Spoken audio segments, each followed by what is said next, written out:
And of course, it's not easy to make sure people have access to healthy food because produce doesn't last long. But extending the shelf life brings its own challenges. At the moment, single-use plastic packaging is often used. The Canadian government wants to change that.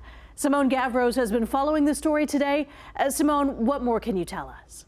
Hi, Taz. The government is looking to develop a plan called the Pollution Prevention Planning Notice, or P2 for short, and with the goal of further reducing single-use plastic waste in the country.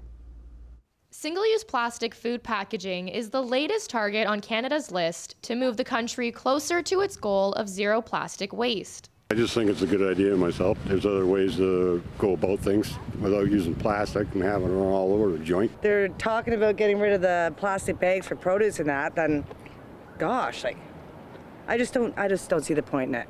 It just depends on how they're going to rewrap it, right? Because what are they going to do?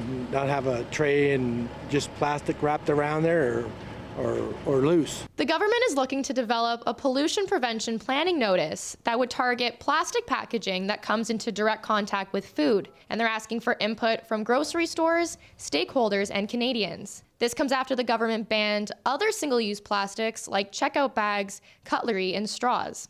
The federal government says that plastic food packaging makes up about 1/3 of all plastic packaging in the country, and this includes single-use plastics like meat trays and produce bags.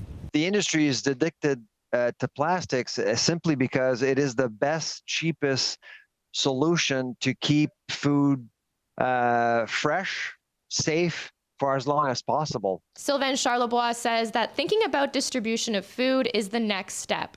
A couple of things could be compromised along the way with P2 is one, food affordability.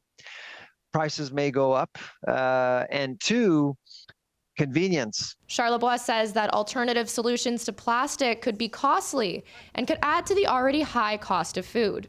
There needs to be more research on this trade-off between harm of single-use plastics to the environment versus harm of food waste. Emily Robinson from the University of Guelph says that right now plastic plays a role as a preservation method, but thinks the government's timeline will be a challenge. I think this goal of trying to eradicate a lot of single-use plastics by 2030 is really ambitious. And I think at the pace that the federal government's moving with this right now, it doesn't feel super realistic in that timeline. And the government's goal is for 75% of produce to be distributed and sold in bulk or in plastic-free packaging by 2026. And then by 2028, 100% of primary food plastic packaging will have to be reusable, recyclable, or compostable.